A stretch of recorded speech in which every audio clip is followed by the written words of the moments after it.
joints and all of muscle. Okay, so it's a pretty straightforward unit for lecture anyway. So the lecture exam should be quite straightforward. Everybody knows the format, the usual.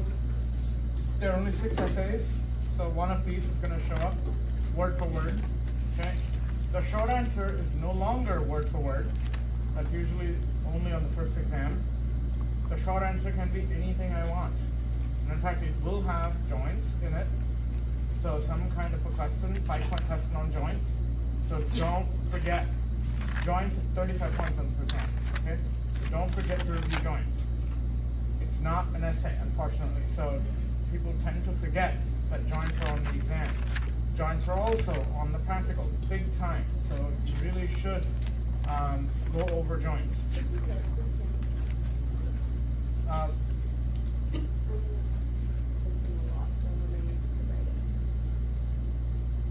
What do you want me to write down?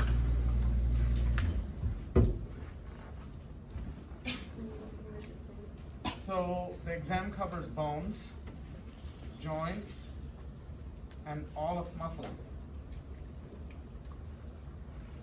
Okay? What were you saying about the short answer? The short answer will have joints in it. Okay, so don't forget to study joints is the point. Doesn't matter what I ask from joints. Joints is going to be a big chunk of the exam. Don't forget to do it. And I'm not reviewing joints here, okay, because there's no essay on it, unless we have time. So, ready to go to the essays? You have your prompts.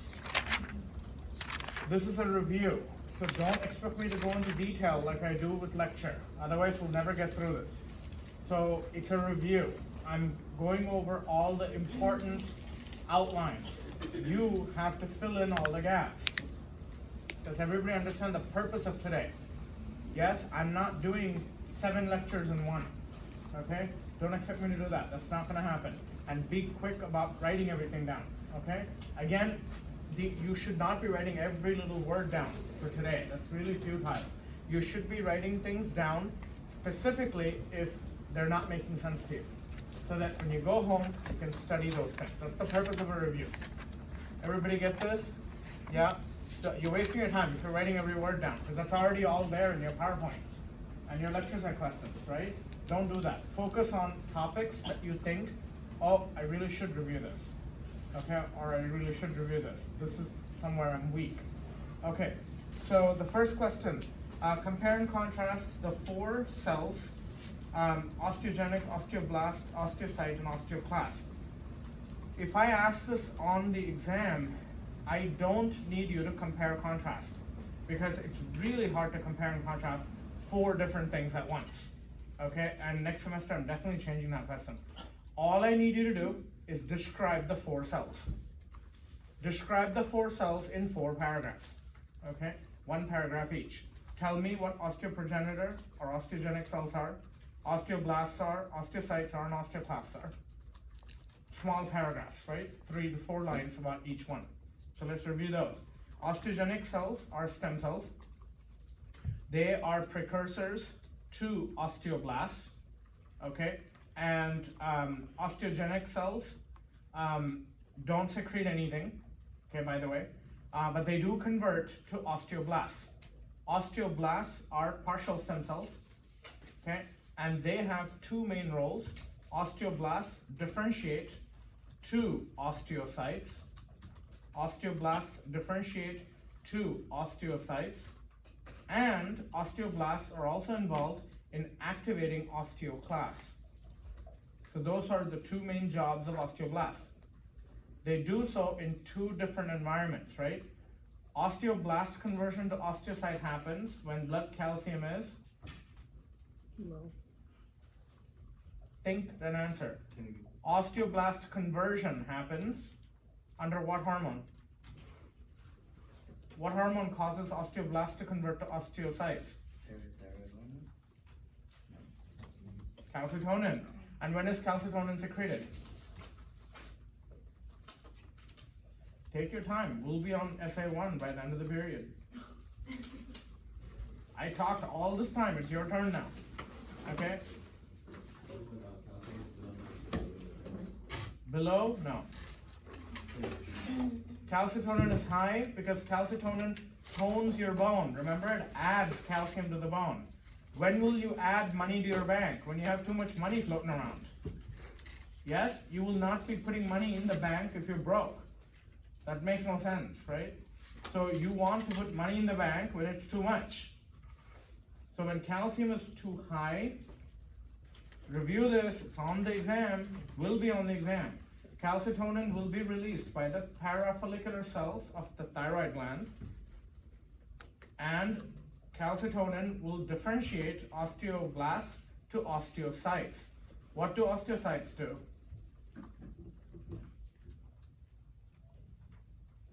Deposit excess blood calcium to the bone marrow. They secrete excess calcium into the bone. They mineralize the matrix. That's another way of saying it. They mineralize the matrix, if you want to be poetic. Okay, so that's osteoblast. What's the other job of osteoblast? Activate osteoclasts. And when will they activate osteoclasts? When the blood is low in calcium. When blood is low in calcium, good. And when there is way too many osteoblasts around.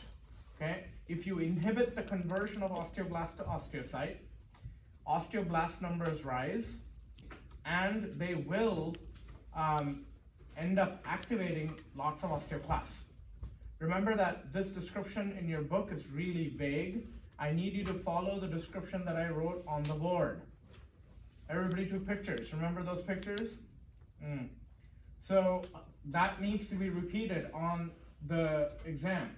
Most of you did okay with this question on the essay. The only thing I felt was missing was the description of osteoid.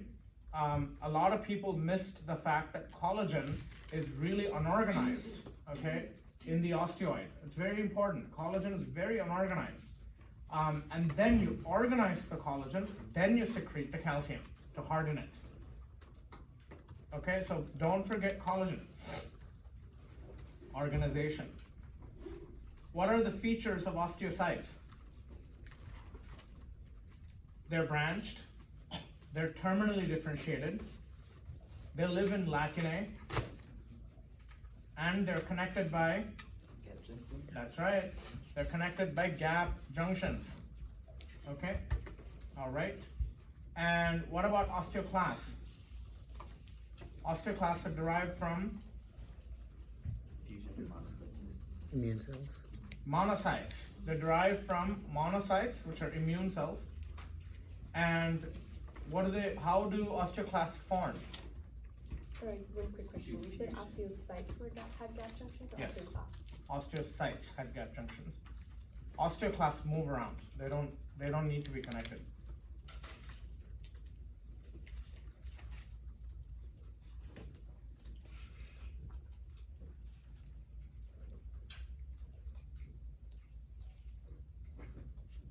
And those are the only ones that have gap junctions? Yes. Osteoclasts, what are some of the features of osteoclasts? Because the cells fuse, they have multiple nuclei, and then what organelle is found specifically in high numbers? Lysosome. Lysosome. Lysosomes. What's the significance of lysosomes? Contain acid. To secrete acid. Contain acid, exactly. Lysosomes contain a lot of acid. Okay, so osteoclasts primarily do what? Scrubbing. Secrete acid. Why is acid important? Or scrubbing bone. And again, there is improvement there, but in all your essays, the why keeps missing. People don't explain the why. You give me the fact, you give me all the details, that's great, but you have to tell me why. So for every fact, if every fact is 3 points, stating the fact is 1 point, stating the how is 1 point, stating the why is 1 point. And if an essay has 10 facts, and you don't give me the 10 whys, guess what happens to your grade? Bye-bye 10 points. Okay? And that's gonna get stricter and stricter as we go to more midterms, okay? So please give me the why. When you write it, think about it. Why is this important? Why is this significant? And we've gone over it in essay, and in the class. We've gone over it during lecture.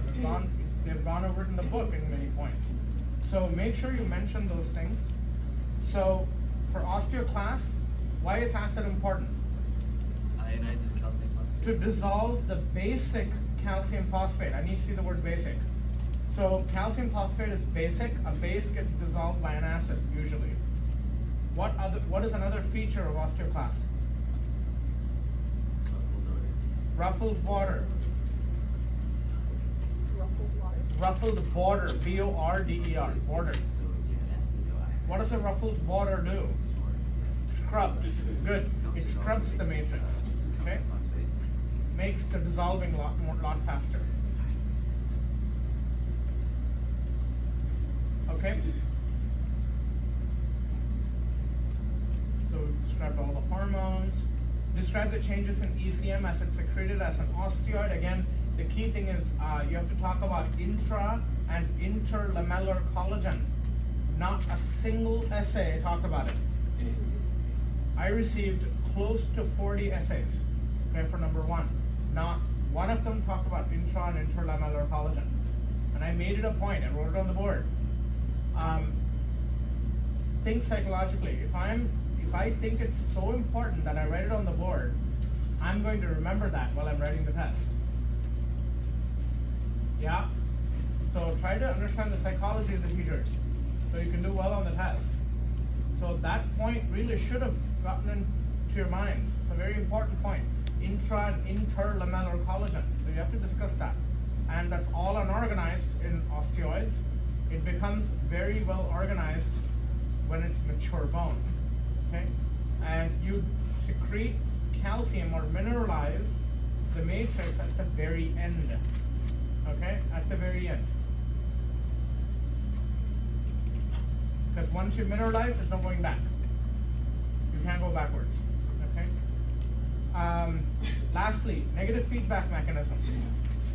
You have to discuss, if I ask you this in the essay, you have to discuss both situations. You have to first say, calcium is 9 to 11 milligram per deciliter. Everybody said that, so I'm very happy about that. 9 to 11 milligram per deciliter, that's an important number. And then you have to first discuss what happens when calcium is really high in blood. When calcium ion is very high in blood, you need to deposit that into bone. Start like that, so that way you know where you're going. Okay? You need to deposit the calcium into blood, into bone, to the bone matrix. So to do that, you need more osteocytes. If you need more osteocytes, what do you need? You need osteoblasts to differentiate into osteocytes. And what hormone are you going to need for that? I just mentioned it. Calcitonin. Calcitonin. And so when blood calcium is high, the parafollicular cells of the thyroid sense it, and they secrete more calcitonin. High levels of calcitonin will cause differentiation of osteoblasts into osteocytes. This has two effects. Everybody talked about one effect. All 40 essays had that. They talked about one effect, they forgot the other one. The first effect is, which everybody mentioned, osteocyte conversion. Osteocytes secrete calcium into bone. They take the calcium from blood and they secrete it into bone. Great. What's the other effect? When you convert most of the osteoblasts to osteocytes, what happens? Or what doesn't happen?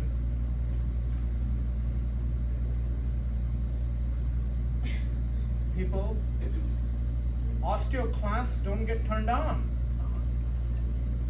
-2, if you don't mention that, -2. If I ask this essay and it's not there, because both effects are important. It's not just that osteocytes are there, it's also think about it. What is the use if osteocytes are there and a lot more osteoclasts are turned on? What use? There's no use. And that happens in osteoporosis. It goes completely out of control. So it's very important to mention both effects. You're suppressing osteoclasts and you're enhancing osteocytes. You need to do both for calcium levels to go down in blood. Again, not a single essay had that. You have to really start paying attention to a lot of detail. Okay, A is not as detailed as B. B is way more detailed. Remember, the essays are minimum 2 pages for B. That's a lot of detail. You have to use a fine-tooth comb mentally and then think about every different aspect of it. and address that. A is more like a training for B. B is the main course. Okay? So please think of this as training. Remember to think all the different aspects. Have I answered everything right? Read the drafts once or twice, okay? What about the next situation, the opposite situation? When calcium is really low, you've got multiple effectors here, right? Because calcium being low is deadly. It can kill the animal, so you don't really want calcium being low. So when calcium is low, several things happen. The parathyroid, and some of you mentioned this, but not a lot. The parathyroid gland senses that. Remember the whole calcium receptor story? People? Yes. Parathyroid has a calcium receptor. It's one of its kind because no other ion has its own receptor. Calcium has a receptor. And when calcium levels are normal, calcium will bind to this receptor and suppress it. The receptor is turned off when calcium binds. Calcium turns off the receptor. If the receptor is turned off, what happens? There's no secretion of PTH, which means calcium levels are normal. Okay? But when calcium is low, what happens? The receptor gets turned on. That's why it's called de-repression. You're turning off the off switch. Turning off the off switch. Remember, this is not in your book, but I taught it, and you are responsible for it. De-repression. Okay? So parathyroid is secreted in large amounts, and parathyroid has 3 effects. What are the 3 effects? Osteoblasts are blocked from becoming osteocytes. You block osteoblasts from becoming osteocytes. Therefore, more osteoblasts, everybody mentioned that. Therefore, more osteoblasts are available, right? To do what? More osteoblasts to activate osteoclast. Good. So you activate osteoclast, and then osteoclast will scrub the bone matrix with acid and release calcium into blood. Number 1. Number 2, parathyroid hormone activates vitamin D. What does vitamin D do? Absorbs dietary calcium from the intestine. Sorry, for the interpreter, I missed that first part of that sentence. What was that? Parathyroid activates vitamin D. Yeah. So parathyroid activates vitamin D, which increases dietary absorption. Okay, whatever calcium you take in by diet, you absorb that from the intestine. The third way, Kidneys. what happens in the kidneys? It reabsorbs calcium. You reabsorb calcium, more calcium, and what else happens in the kidneys? Increased phosphate clearance. And very few people explained why that's important. Sorry, Pho- I did not catch that. Phosphate is cleared out, increased phosphate excretion. So why would increased phosphate excretion be important?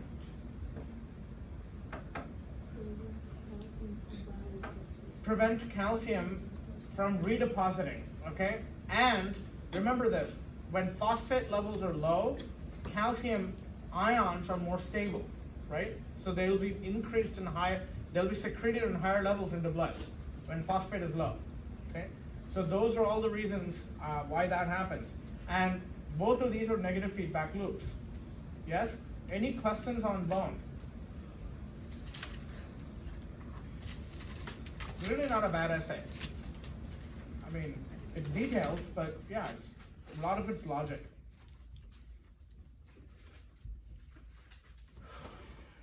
Number 2, compare and contrast chemically gated and voltage gated ion channels in any excitable membrane. Not one person told me what an excitable membrane means. So what worries me about this type of lack of detail is you're not reading the questions carefully. And when you don't read the questions carefully, when you're in the comfort of your home, imagine the exam. Much worse, imagine the practical. Right? You're not going to read questions carefully at all. And believe me, it's not easy. Okay? It is not easy. I don't have the stress of getting a grade. But when I take Kaufman's exam, and many times when Dr. Kaufman's taking my exam, we get nervous. Okay, so believe me, it'll never be a situation where anxiety is 100% gone. Okay, that's impossible. Okay, with her experience, if she gets anxious, I don't think there's any hope. But what I need you to do is improve on that anxiety. Am I making sense? So please read the questions very carefully. That's a very important aspect of doing well on an exam. And people, not one person, explained what excitable membrane means. What does excitable membrane mean? It's when ions go in and out. Yeah, you have, so Michael's the only one that's up. So, electrically excitable means you have a way for ions to go in and out. Can you name 2 ways by which ions can go in and out? The channels and carriers. Listen to my question carefully again. Can you tell me 2 transport modes by which ions move? Think and then answer. Don't rush to an answer. Think about it. One's very obvious, right? What Merla just said. So, ion channels, right, is one way they move. Is that all? Carriers. What other ways would they move? How about the pump? Do ions move through the pump? Yes. Yes, of course they move through the pump. Remember, the pump generates the voltage, correct? And channels use the voltage. Don't forget that. So it's characterized by both pumps and ion channels, both. Read the questions carefully, very important, okay? So how do you compare and contrast? Okay, many similarities between chemically gated and voltage gated. They're both gated. Is that a valid similarity? No. Why not? Too obvious. It's obvious, it's in the question. Okay, so don't write that. They're both gated by something. It sounds like a valid similarity, it's not. I will not give you any points for that. There are tons of similarities. They're both integral membrane proteins. They both have a hydrophilic core. Remember that hydrophilic core? Ions pass through that hydrophilic core, so they both have a hydrophilic core. Okay? They're both channels. So do they change shape? No, there's no conformational change. Okay, there's another similarity. They both utilize ion or electrical gradients, correct? They both utilize electrical or concentration gradients. In other words, gradients are required for them to work. Now you can't say electrical gradients because potassium doesn't move by electrical gradient. So that becomes false there. So, but you can say that they use gradients. They both use gradients. They're both passive modes of transport. How many have I listed now? 5. Several. So all I want is 2 similarities. Okay. Okay, what about differences? Chemically gated Are few. require a chemical, right, to open and close. You'll get points off if you don't say close. There's that attention to detail. Gated means opening and closing. They're both aspects of gating. Chemically gated channels are fewer or more in number. Much fewer in number. They're very few. Chemically gated, what do they generate? A current. Voltage. Yeah, they generate currents. They both generate current. That's a similarity. What's the difference? Okay, that's just a metaphor. What was that? Sorry, Ignition. That's just a metaphor. That you can't use that. People, chemically gated channels, what kind of current do they generate? Huh?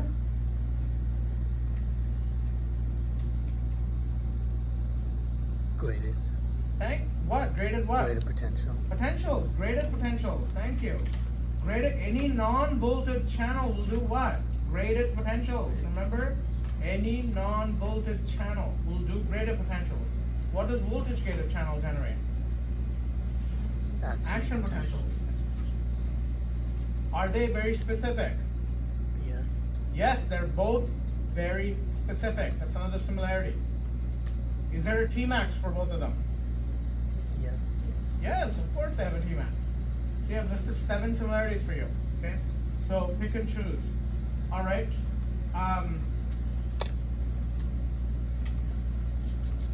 Phases of the action potential. You have to explain every single phase. You have to explain, and people did a great job on this on the essay. I thought it was very well done. Almost all essays. The action potential part was very well explained. So you have to explain resting potential first. You have to tell me what that means. Don't forget resting potential, it's a phase. Each phase would be 2 points. So resting potential, you have to explain what the resting potential is. It's negative 70. Sodium is high outside, potassium is high inside. The sodium-potassium pump maintains the resting potential. What else maintains the resting potential? There's one more. Potassium leak channels, good, okay? Next, there's a stimulus, right? The stimulus leads to what? Slow depolarization. Slow depolarization. Nobody mentioned this. It's a positive feedback effect. It's a positive feedback effect. I explained this in class. Positive feedback. So when sodium comes in, more sodium channels open. During the slow depolarization phase, when sodium comes in, more sodium channels open, voltage rises even higher. That's a positive feedback loop. Until you hit, what's the T word? Dennis? Threshold. Good. I think that's what he said. Until you hit threshold. Okay, you hit threshold. When threshold hits, what happens? What's the event? It depolarizes. All the sodium channels are working at their maximum. Remember the flicker frequency? Yeah, they're working at their maximum. And, Potassium channel. well, potassium channel is closed. Sodium channel, the M gate is flickering at its maximum frequency, so there's fast depolarization, and all the sodium channels are working in the area. Until you hit A word. You know, I'm not going to be at the exam saying A word, T word. What is it? Amplitude. Amplitude. Okay, until you hit amplitude. Amplitude is what value? Negative 30 or positive Plus 30 millivolts. Plus 30 millivolts.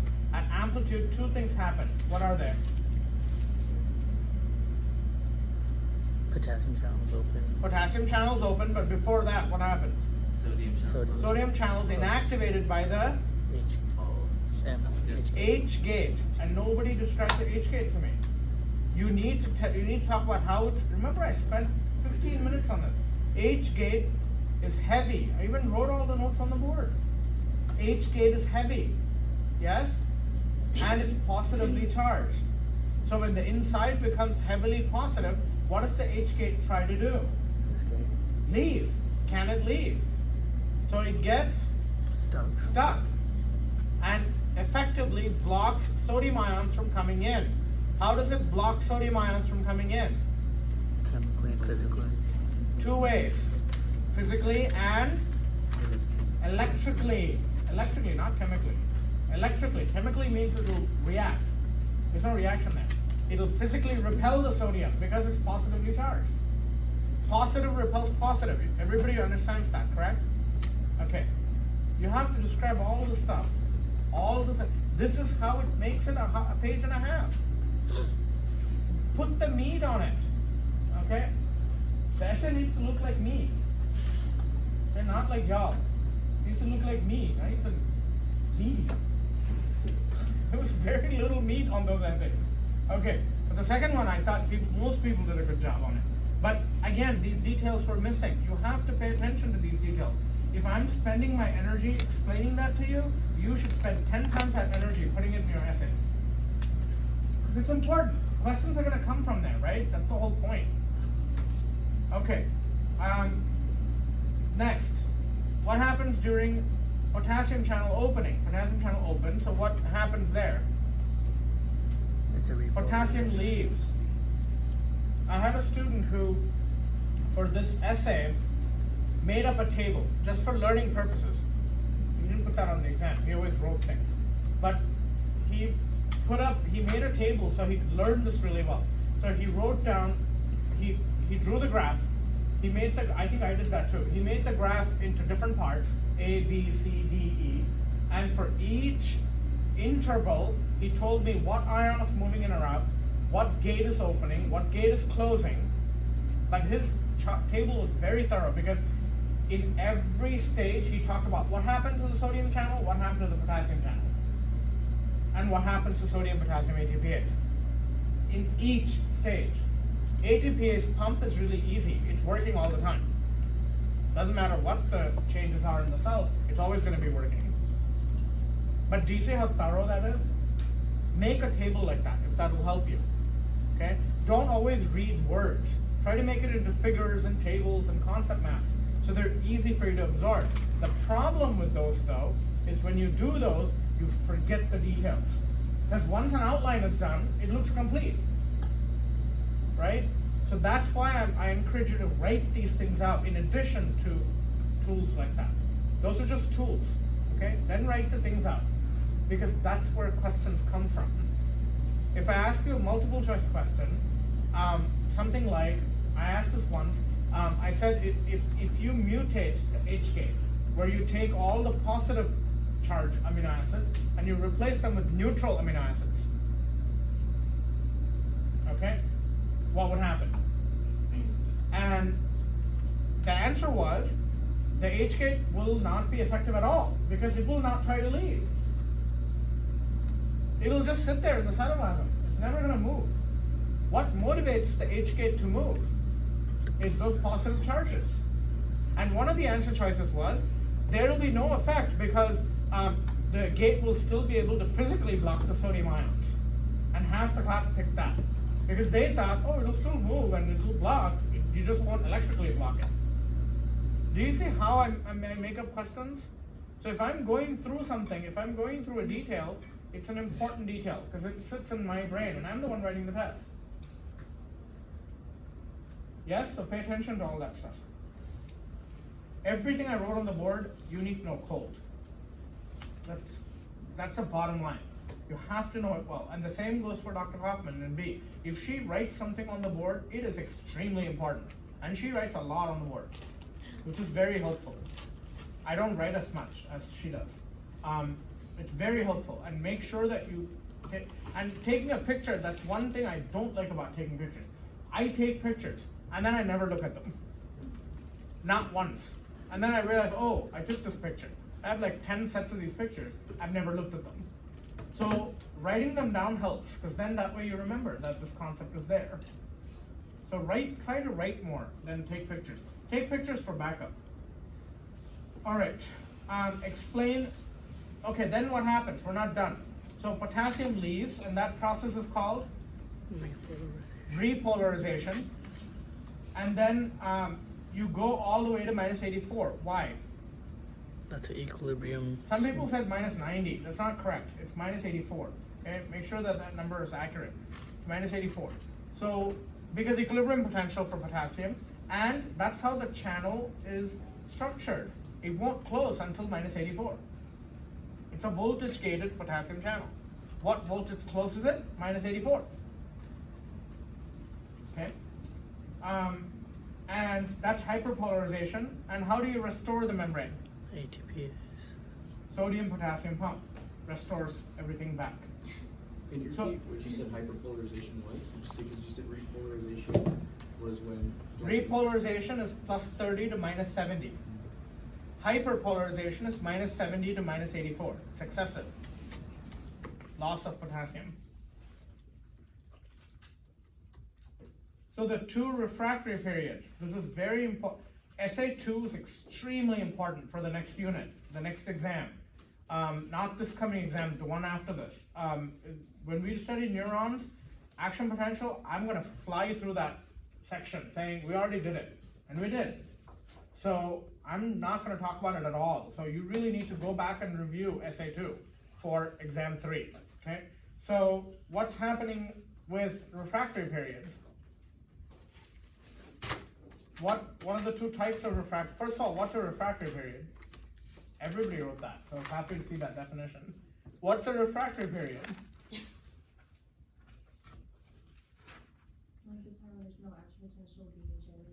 Good. You cannot generate a new action potential during that time, or it's really hard to generate a new action potential.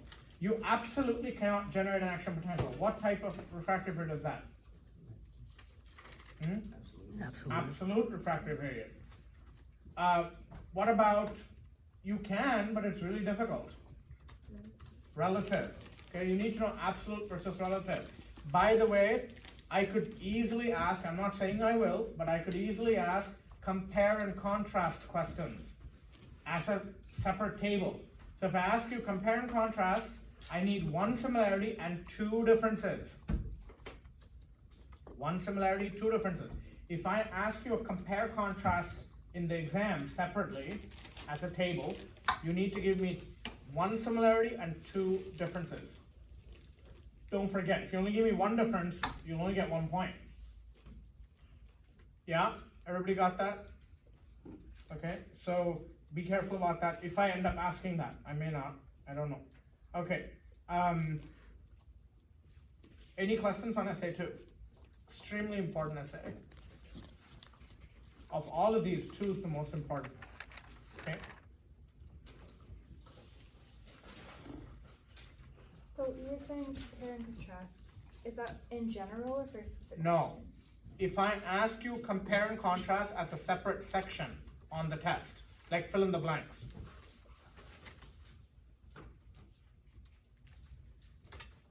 It'll be 3 points each. 1 point for similarity and 2 points for differences.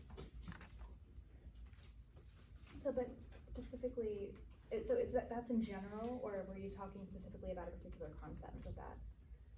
So when okay, you know how there's multiple choice, fill in the blanks, match the following, true or false, there are all these different types of questions. Yes?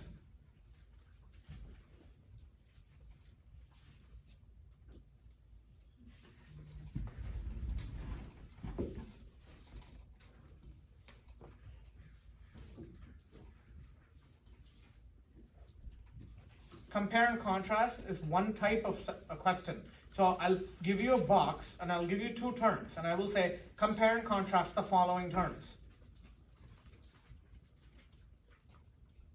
And you'll have boxes where you need to fill in 1 similarity and 2 differences. I'll put that in the instructions if I ask it. So read the instructions. Okay, the reason I'm specifying it outside of the exam is people don't read the instructions on the exam. Okay, and I don't want you to lose points because you didn't read those instructions. Okay, so please read those instructions. 1 similarity, 2 differences. And the point value should tell you that. Okay, also. Now, in general, if I ask you compare contrast, how many do I require? 2 similarities and 3 differences. 3 differences. So normally, but if compare contrast is a question type, So that's not gonna be specifically about bones or about muscles, it could be about any of them. it could be about anything, yeah. I'll give you 2 terms and you have to give me similarities and differences. Check my sample exams, okay? You will see questions, especially my final. Check my sample final. There's a huge, it's 40 points. Compare contrast is 40 points. So those were the days when we had a comprehensive final. You guys don't have a comprehensive final anymore, okay?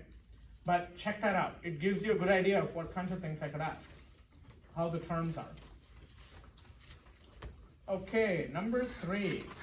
Muscle tissues have unique structural and biochemical features that enable it to be electrically excitable and contractile. Use the muscle table posted on Canvas to compare and contrast skeletal muscle fibers to contractile cardiac and the 2 types of smooth muscle fibers. Include in your comparison what initiates contraction in each type of muscle fiber, roles of calcium, time courses of contraction, sources of ATP, and effects of passive stretch on each type of fiber. This is a loaded essay, okay? I've only asked this once, and boy, I mean, it took people 2 full pages to write this, and it's a lot. So I generally tend not to ask this one as an essay, as a 20-point essay. But I will ask it on the test. You better believe it. It's gonna be on the test in different sections. So you really do need to know this. And this is the table that was posted. Dr. Kaufman wrote this table. So this is an outline. If you regurgitate this on the exam, word for word, you will get 10 out of the 20 points. If I ask this for an essay and you regurgitate this, you will get exactly 10 out of 20. Because what's lacking? Explanation. You have to explain things to me, okay? That's why the question says, okay, include these important characteristics. So you need to discuss those characteristics. You need to tell me why and how, okay? I'll give you some examples. So let's do each of these categories. What initiates contraction in each type of fiber? In skeletal muscle, what initiates contraction? Zero. Recruitment, acetylcholine, correct? So acetylcholine initiates contraction. What about contractile cardiac muscle? Electricity, electrical impulses initiate contraction there. What about smooth muscle? Neurotransmitters and hormones initiate those, okay? Remember that neurons come into smooth muscle, so it's just like neuromuscular junction. It looks just like neuromuscular junction, except it's called a varicosity. Varicosity, varicosity, varicosity. So the neuron going into the smooth muscle is called a varicosity. And what it does is it sprinkles neurotransmitters into the smooth muscle. Just like acetylcholine, except you don't have a synapse, that's all. And there's no recruitment. Okay? So that's what initiates contraction. Role of calcium, extremely important. Role of calcium in all three. You have to explain this. In skeletal and cardiac muscle, calcium does the same thing, but you have to talk about the difference there, right? So calcium in skeletal muscle, action potentials go through T-tubules and they open voltage-gated channels on the sarcoplasmic reticulum. That causes calcium to come from the sarcoplasmic reticulum. Skeletal muscle, 100% of the calcium comes from the sarcoplasmic reticulum. 100%. Okay? In cardiac muscle, only 80% comes from the sarcoplasmic reticulum. The other 20% comes from the outside. From outside of the cells. So calcium comes in, okay? When calcium comes into a cell, do you depolarize? Calcium has a charge of 2 plus. When calcium comes in, do you depolarize? Big time. Calcium will depolarize, okay? So that depolarization opens voltage-gated channels on the sarcoplasmic reticulum. So it's calcium-induced calcium release. Calcium-induced calcium release. Okay? In cardiac muscle, okay? In smooth muscle, how does this happen? Hormone binds the receptor. The receptor increases cyclic AMP or cyclic GMP. And what do these two do? Cyclic AMP or cyclic GMP? I wrote that on the board last class. What does cyclic AMP or GMP do?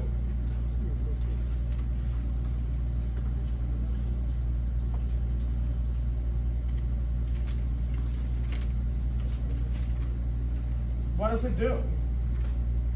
What's the next step? What does the cyclic AMP do? It is, but what does it do? She said it's energy, and I said yes. But what does it do? It makes ATP. Opens calcium channels. Opens calcium channels. Guys, here's another tricky multiple choice question. The calcium channels on the membrane of smooth muscle, is that voltage gated or chemically gated? Chemically gated, because cyclic AMP opens it, not current. Yes or no? Camille? Did that make sense? Cyclic AMP is a chemical, right? That's what opens the calcium channels on the membrane. So that's chemically gated. And when calcium comes in as a consequence, you have depolarization. That opens the voltage gated channels on the sarcoplasmic reticulum. So similarity between all the muscle types, sarcoplasmic reticulum has voltage gated calcium channels. That's a similarity among all three. Do you agree? All three have sarcomeres. Do you agree? All three rely on myosin sliding on actin. So they all work by sliding filament mechanism. Do you agree? So there are all these similarities right there. Okay? They all depend on changes in potential. They could be action potential or greater potential, but they depend on some kind of potential. They depend on some ion coming in, right? Whether it's sodium or calcium, it depends on some ion coming in. Okay, so those are all the similarities. Okay, now what about the role of calcium? Well, what does calcium do in skeletal muscle? Sorry, you were saying there was GMP and Cyclic AMP or cyclic GMP. In some tissues, it's cyclic GMP. Some tissues, it's cyclic AMP. It's the same as ATCG in DNA. Remember, DNA has 4 bases. ATCG. So cyclic GMP is the G, the guanine, and cyclic AMP is the adenine, the A. Okay. Calcium binds troponin. Troponin moves tropomyosin out of the way. This mechanism is found in which muscle? Skeletal. Skeletal and cardiac. Don't forget, cardiac works the same way. Cross bridge happens exactly the same way in skeletal and cardiac. Contractile. Okay. What about smooth muscle? Calcium comes in, then what happens? Calcium binds. The very easy name. Calmodulin. Modulated by calcium. Calmodulin. And calmodulin does what? Activates kinases. One of them being myosin light chain kinase. What does that kinase do?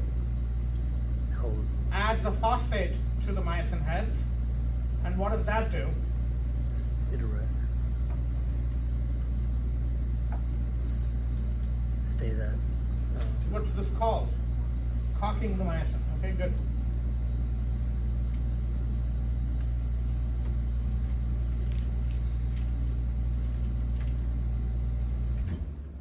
Skeletal muscle contracts very quickly. Cardiac muscle takes quite long to contract. Skeletal muscle contracts very fast. Cardiac muscle contracts fairly slowly.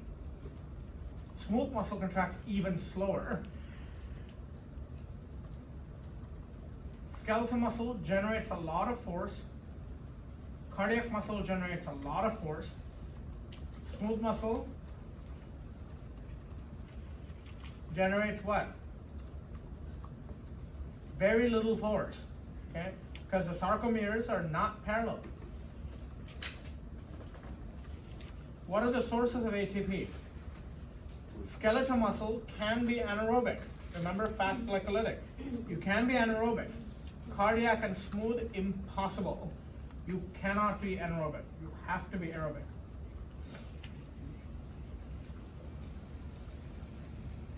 Effects of passive stretch.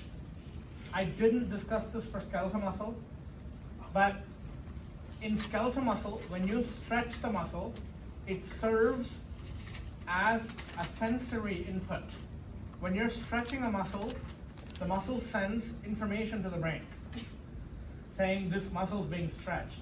So in skeletal muscle, the stretch serves, okay? The stretch really serves to send signals to the brain about position. In cardiac muscle and in multi-unit smooth muscle, be careful here, in cardiac muscle and multi-unit smooth muscle. When you stretch it, what happens?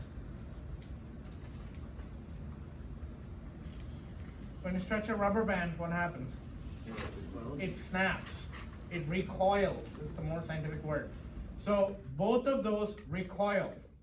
Multi-unit smooth muscle and cardiac muscle tend to recoil quite a lot. What about single unit smooth muscle? So when you stretch it, what happens? In pregnancy, when you stretch the uterus, what happens? Do you want it to snap back like a rubber band? No. Sorry, ladies. Yeah, no, you don't want that to happen. It will comply. It's very compliant. Single unit smooth muscle will relax when you stretch it. It's like Play-Doh. Don't write Play-Doh in your essay. It's like Play-Doh. Okay? It really relaxes when you stretch it. Please remember all the similarities, okay? So in skeletal muscle, you got T-tubules, correct?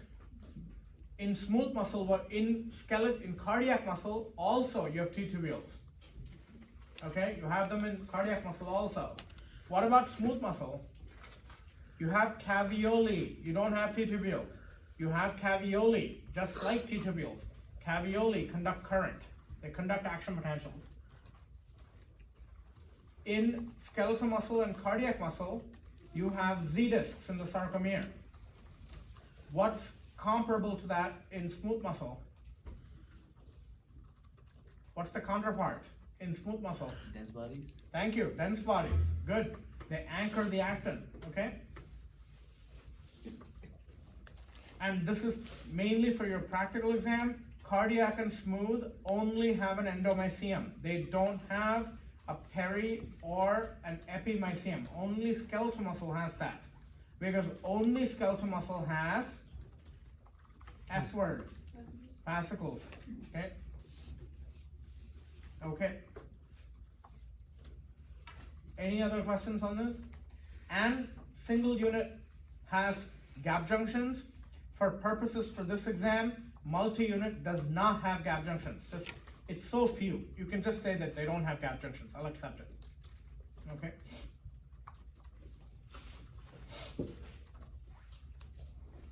Any questions on this essay? See how much discussion goes into this? A lot. Yeah. Contract, we compare all three of them, or we pick like two of them to compare them? You could do that, or you could just write a paragraph about each one. I'll accept that too. When it's more than two things that you're comparing, it's difficult. I'll allow you to write paragraphs. But as long as all the points are there, it's fine. 4, this essay is straightforward, sliding filament theory. Calcium comes out of the sarcoplasmic reticulum. Calcium binds troponin. Troponin moves tropomyosin out of the way. This is in your notes. Unless you want to learn it, you don't need to write every word. I'm just spewing out what I wrote on the board. It's already there for you, okay? So, just try to recall the events. Tropomyosin moves out of the way, exposing the binding sites on actin. Myosin head, which is already cocked and bound to what two things? Myosin head, Oh. ADP and phosphate. Okay, that's what's keeping it cocked. The ADP and the phosphate is what's keeping the myosin in high energy cocked state. So when myosin head binds actin, what two snap out? ADP and the phosphate snap out, causing recoil. What is that recoil called?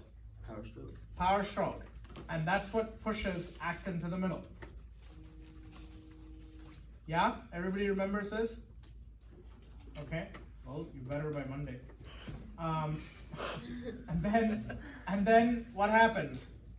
You need a new ATP to do two things. Dissociate actin from myosin and to cock the myosin again. Nobody mentioned the second one. You need an ATP to detach actin from myosin, yes, but that's not the only use. What does the ATP do? Cocks the myosin head again. correct? And that's the point of difference between skeletal and smooth muscle, correct? In skeletal and cardiac muscle, myosin head is always caught. In For smooth which two, muscle, sorry? For cardiac and skeletal, it's always caught? yes. For smooth muscle, not really, right? At rest, it's uncaught, okay? That's why smooth muscle is slow. See how I'm connecting these things. It's not enough to mention the fact. You have to give me the consequence. So what? Who cares? I always ask that question, right? And so that's your cross-bridge cycle. And then it says, describe how asynchronous multiple cross-bridge cycles affect the sarcomere. You have to talk about size principle. You have to talk about recruitment. You have to say that you have asynchronous cycles because you are rotating the signals. Remember, you want the force generation to be what? What's the C word? Constant. Repetition or Force generation must be Continuous. continuous. Must be continuous. To maintain continuity of force generation, remember I gave you that example, 3 people sitting here, you want to always rotate so that when the first person's tired, the second person's starting, right? And the third person's at rest, right? So there's always somebody generating a force. So you gotta talk about that. And then, how does contraction end? Well, calcium is constantly being pumped into the into the sarcoplasmic reticulum, okay? The voltage gated channels close, right? So calcium stops coming out and calcium is constantly being pumped in, right? So calcium is moved from the muscle cytoplasm into the sarcoplasmic reticulum. And so troponin is no longer bound. So what happens to tropomyosin? Covers the binding space. Places itself back in the way of actin and myosin, preventing contraction. Yes? Titin restores the sarcomere to its original length, resting length. Titin. Okay, don't forget that. Okay? And remember, the smaller the length of the sarcomere, the more blank the muscle is. At rest, the shorter the sarcomere, the more blank the muscle is. Fill in the blank. People, shorter the sarcomere is, the more overlap there is, correct? The more overlap there is, you call that what type of muscle? T word. Toned, the more toned, I think that's what I heard. The more toned the muscle is. You guys remember this, right? My vocal cords are crying. I explained this. Didn't I explain this? Okay. Love these review sessions. Okay.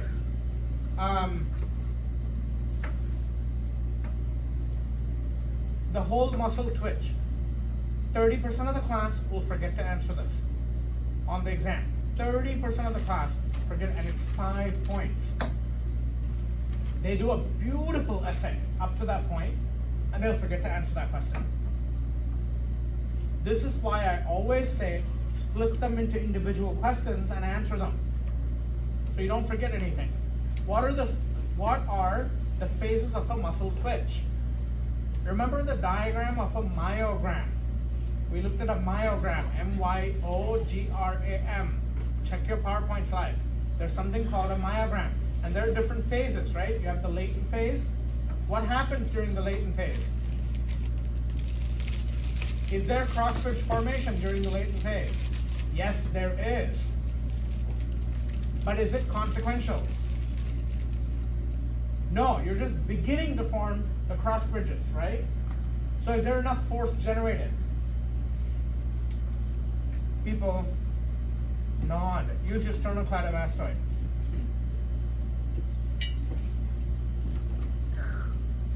So there is not enough force.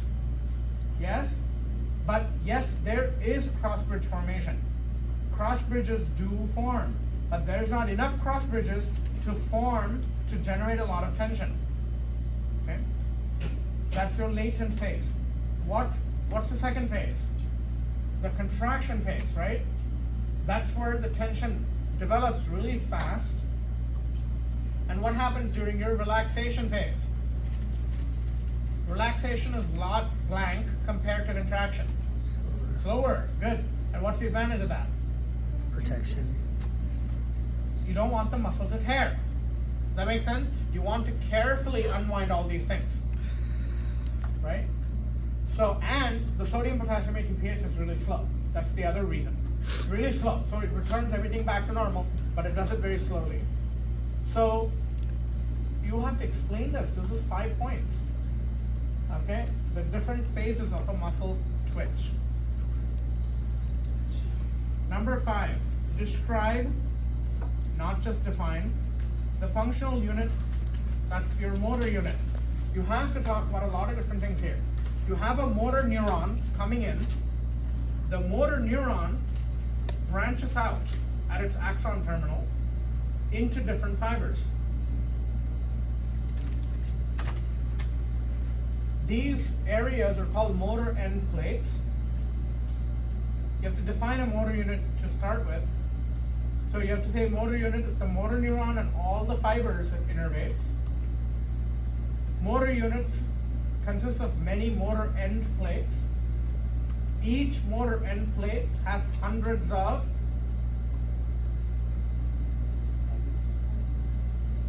but what are those called? Where the nerve ends and the muscle begins. Neuromuscular junctions, NMJs. I will ask that on the practical, guaranteed. You better believe it. That's going to be there. It's been there on every practical, every semester. Okay? So neuromuscular junctions. Motor end plates are those big flowers. Each flower has many petals, right? Each petal is your neuromuscular junction. Okay? And the entire flower is your motor end plate. And there are many flowers in a single plant. That's your motor neuron. Are you guys seeing the analogy? Okay. You should mention that at the neuromuscular junctions, you find predominantly what type of channels? Chemically gated channels. Good. You find primarily chemically gated channels. And then it talks about relationship between motor unit size in finely versus coarsely controlled muscles. You must mention that in finely controlled muscles, the diameter is small, correct? Which means that the concentration of acetylcholine is going to be larger. Good. Therefore, finely controlled muscles have very small fibers. Okay? So acetylcholine release will seem really concentrated. And therefore, they have higher excitability. I need to see those two words. Higher excite, they're more sensitive. Coarsely controlled muscles have large motor units, right? When you have large motor units, do you need very little acetylcholine or lots of acetylcholine to turn them on?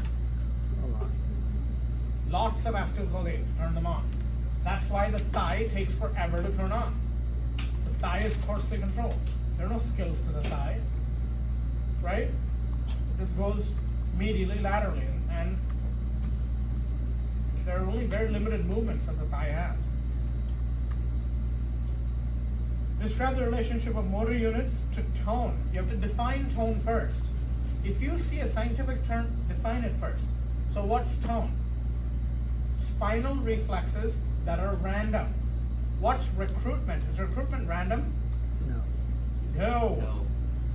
Okay? Recruitment is not random. Tone is random. Recruitment is majority of the fibers contracting. Tone is Random fibers. very few fibers contracting. Do you see how exactly opposite they are? See, there you've learned two concepts already. Right? So be efficient about your learning. Okay. And then we're talking about functions of muscle tone. Keeps the muscle warm. Keeps the muscle ready.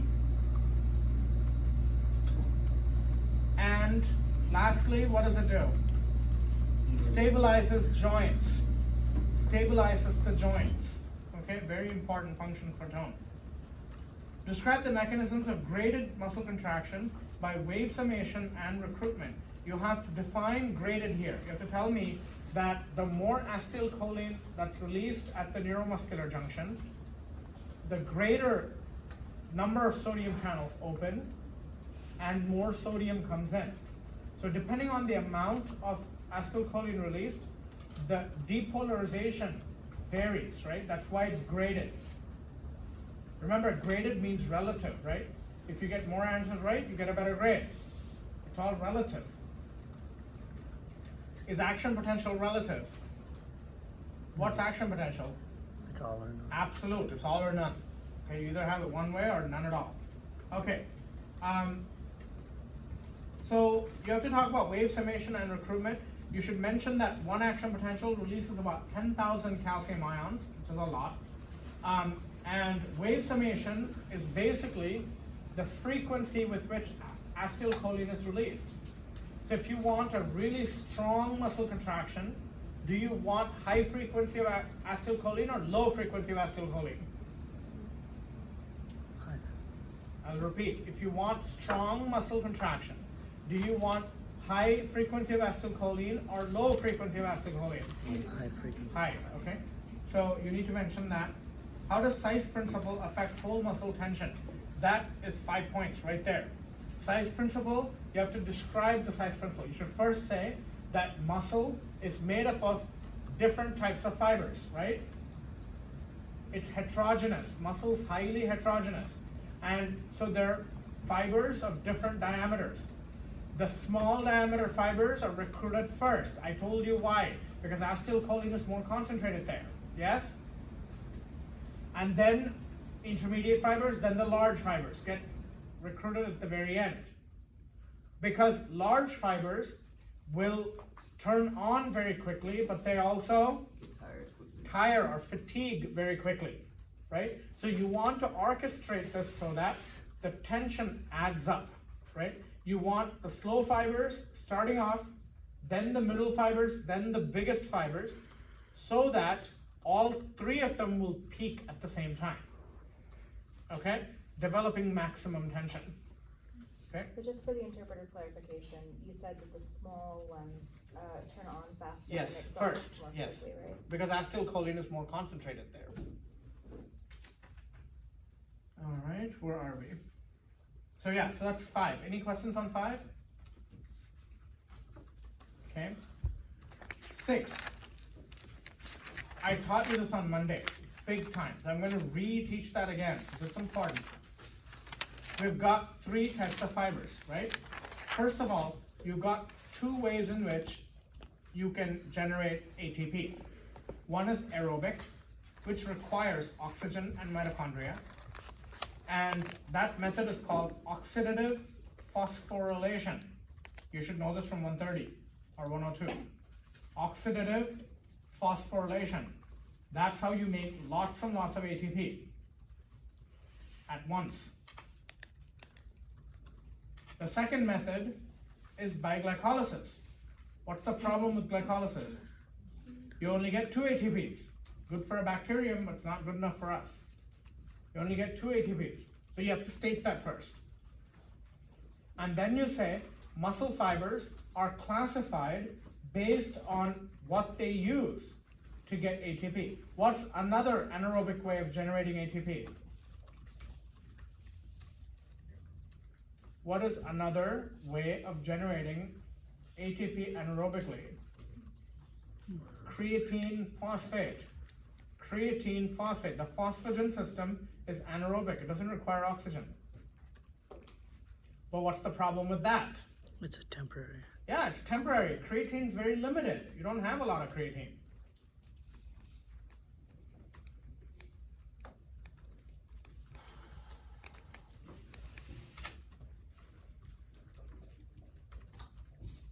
Okay, so then you have to talk about the 3 types of muscle fibers. Don't forget that you also have to talk about cardiac, contractile cardiac, and 2 types of smooth muscle. Remember that all of them will utilize ATP, right? But smooth muscle and cardiac muscle are 100% aerobic. They will have a lot of mitochondria, and they will use those mitochondria to generate a lot of ATP, okay? Only skeletal muscle can be anaerobic. Then you talk about the 3 types of skeletal muscle in detail, okay? Fast glycolytic, fast oxidative, and slow oxidative. Start with the obvious. You start out with the rate of myosin ATPase, right? In fast and fast, that's going to be fast and fast. That's why the muscle's fast contracting, right? What about slow oxidative? It's slow. The myosin head is slow, right? That's why it's slow. And then, what's the source of energy? For fast glycolytic, it's purely anaerobic respiration, correct? Because it's anaerobic, what happens to mitochondria? Very few mitochondria.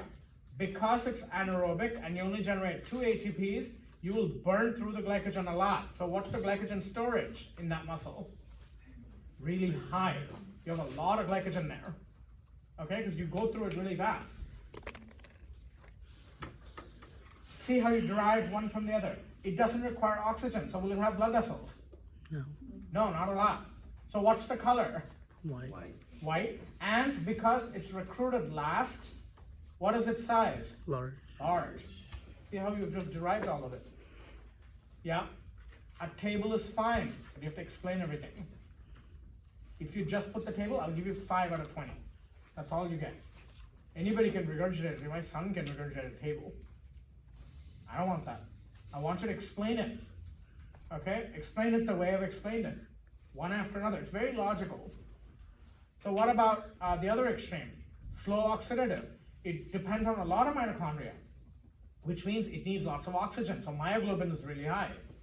And because myoglobin is really high, it receives a lot of blood. Right? So vascularity is really high. And because vascularity and mitochondria are high and myoglobin is high, what's the color? Red. Deep red. Deep red. And what's the size? Slow oxidative. Small. Small. Fibers are really tiny, right? Okay? So derive all of those, okay? And so you have to put all that into a description and into the essay. Again, you can do a table to help you through it, but I would recommend that not leave it at a table, okay? Because you're not going to get much points there. It's not really showing me whether you know it or not, okay?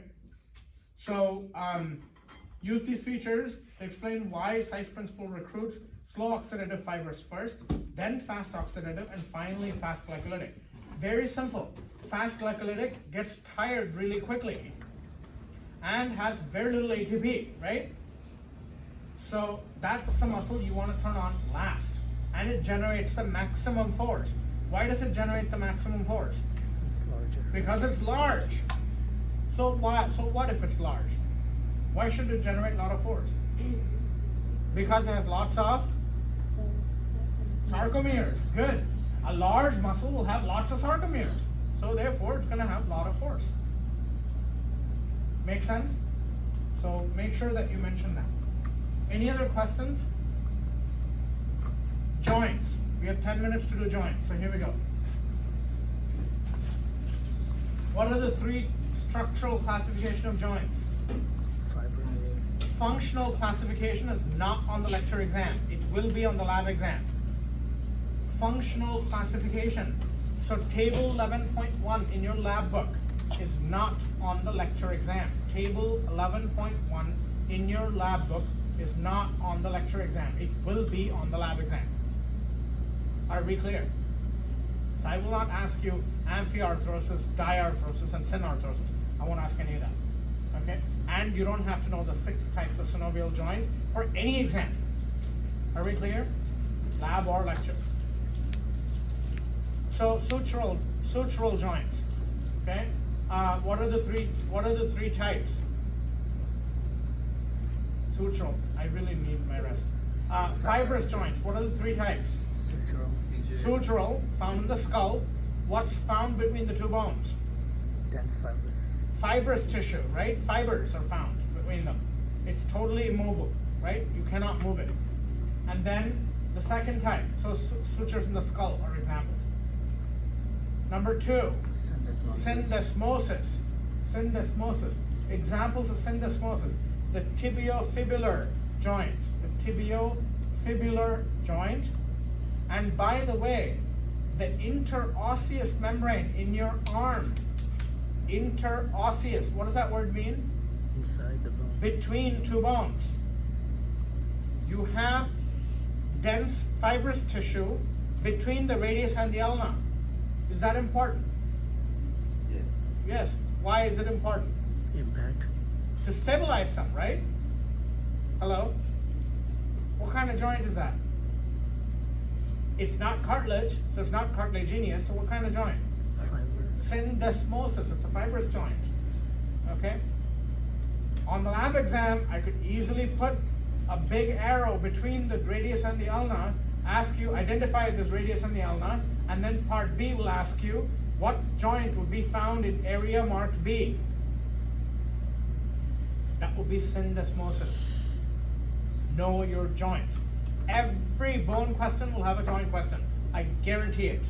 Every bone question will have a joint question. Okay? You need to know joints very well for both exams.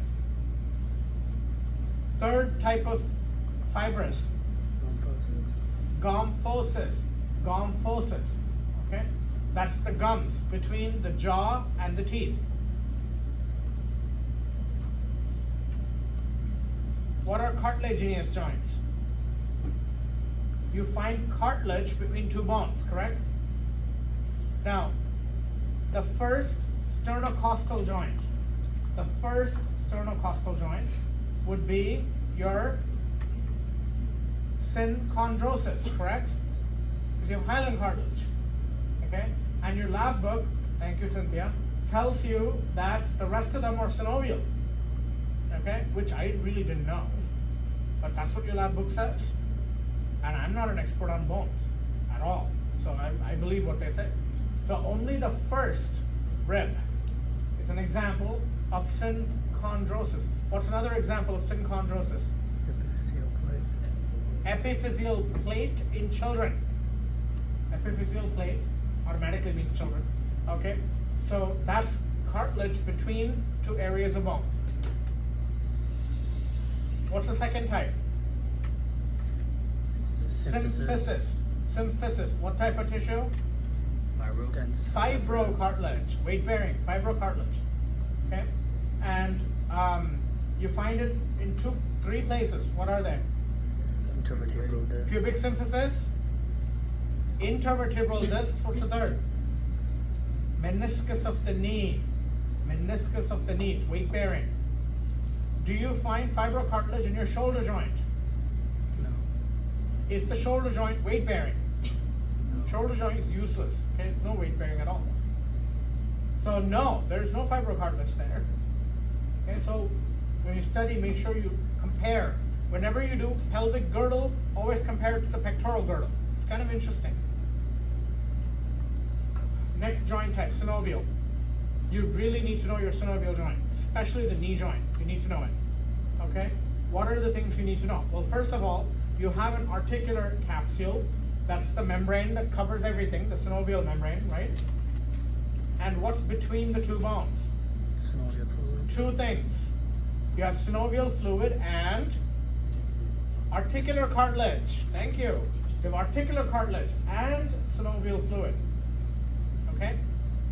Now, when I taught you the concept of weeping lubrication, I told you that every time you exercise your joint, weeping lubrication happens, correct? That fact is still correct. Nothing wrong with it. But I got how weeping lubrication happens completely wrong. So what I taught you was, I said that every time you flex your joint or extend your joint, blood squeezed out of the capillaries, right? And you filter. That does happen, but that's not what's called weeping lubrication. Okay?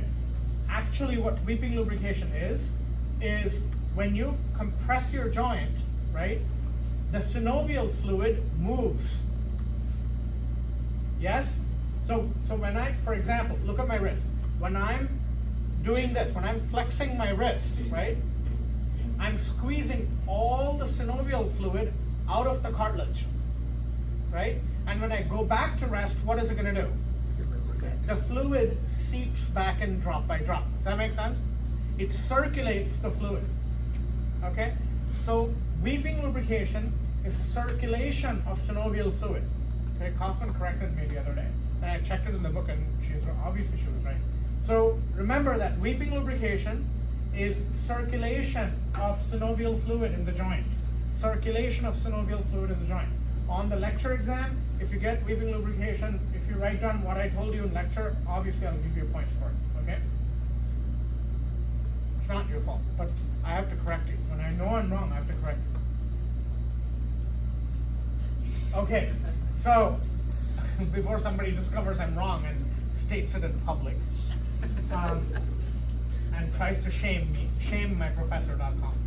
Okay, so that's the synovial joint. You also have to know that, what was one more? You have bursa, right? And bursa are little purses of synovial fluid, right? And what do? They provide mechanical support, right? They absorb shock. Anywhere you have fluid like that, you absorb shock, a lot of shock, okay?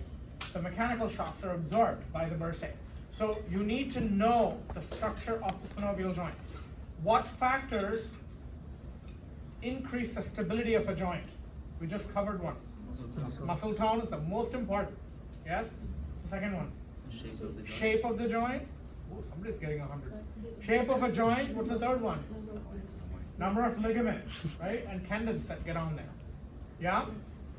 So remember that could easily be, if I ask you that for a 5-point question, you have to explain each of those. Don't just list them. 5-point questions. Last exam, I felt everybody did a good job on the 5-point questions. Most of you explained everything. You didn't just throw an outline. Usually what happens is people just throw an outline at me, and I go, what? It's a 5-point question, you still have to explain it, okay? But I don't think this class has to worry about that. You guys did okay on the first exam in that section. So 5-point questions you have to explain. It has to be at least a paragraph. Hello? Okay. Any other questions for me? Don't forget your Scantrons. Any other questions? The last 2 essays are due to me by tomorrow.